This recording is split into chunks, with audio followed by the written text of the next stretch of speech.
സംസ്ഥാന തെരഞ്ഞെടുപ്പ് കമ്മീഷൻ 1995 മുതൽ കൃത്യമായും 5 വർഷം കൂടുമ്പോൾ സംസ്ഥാനത്തെ എല്ലാ തദ്ദേശ സ്ഥാപനങ്ങളിലേക്കുമുള്ള പൊതുതെരഞ്ഞെടുപ്പ് നടത്തിവരികയാണ്.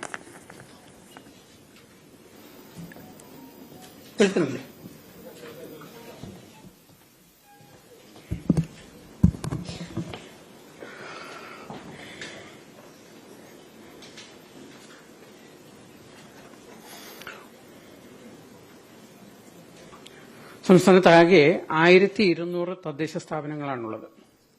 അതിൽ മട്ടന്നൂർ മുനിസിപ്പാലിറ്റിയുടെ തിരഞ്ഞെടുക്കപ്പെട്ട സമിതിയുടെ കാലാവധി അവസാനിക്കുന്നത് 2027 സെപ്റ്റംബർ 10 മാത്രമാണ്. അതൊഴികെയുള്ള 1199 തദ്ദേശ സ്ഥാപനങ്ങളിലേക്കുമുള്ള തെരഞ്ഞെടുപ്പ് നടത്താനാണ് തീരുമാനിച്ചിട്ടുള്ളത്.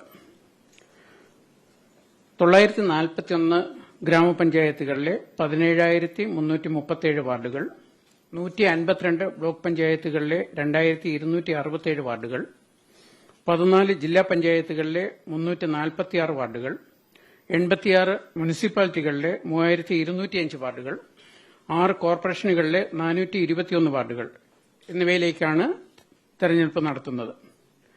തെരഞ്ഞെടുപ്പ് നടക്കുന്നത് ആകെ 23,576 വാർഡുകളിലേക്കാണ്. ഓരോ വാർഡും ഓരോ നിയോജക മണ്ഡലമാണ്. ഓരോ നിയോജക മണ്ഡലത്തിനും തെരഞ്ഞെടുപ്പ് നടത്തുന്നതിന് വേണ്ടി തയ്യാറാക്കിയ വോട്ടർ പട്ടികയുണ്ട്. പൊതു തെരഞ്ഞെടുപ്പിന് മുമ്പായി ഡീലിമിറ്റേഷൻ കമ്മീഷൻ തദ്ദേശ സ്ഥാപനങ്ങളുടെ വാർഡ് വിഭജനം നടത്തിയിരുന്നു. 2024 സർക്കാർ പുതുക്കി നിശ്ചയിച്ച അംഗസംഖ്യ പ്രകാരവും 2011 സെൻസസ് ജനസംഖ്യ അടിസ്ഥാനമാക്കിയുമാണ് വാർഡ് വിഭജനം നടത്തിയത്.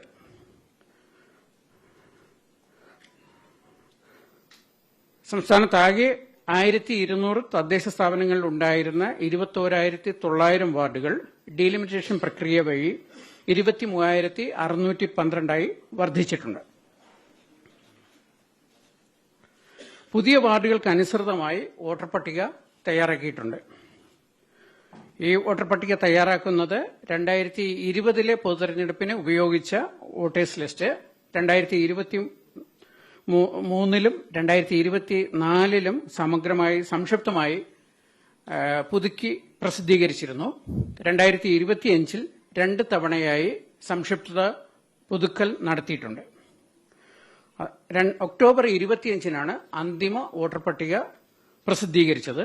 ആ പ്രസിദ്ധീകരിച്ച വോട്ടർ പട്ടിക പ്രകാരം സംസ്ഥാനത്താകെ 2,84,30,761 വോട്ടർമാരുണ്ട്.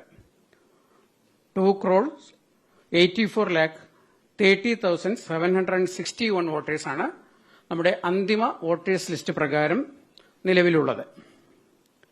അതിൽ 1,34,12,470 പേർ പുരുഷന്മാരും 1,50,18,10 പേർ സ്ത്രീകളും 281 ട്രാൻസ്ജെൻഡറുകളും ഉൾപ്പെടുന്നു.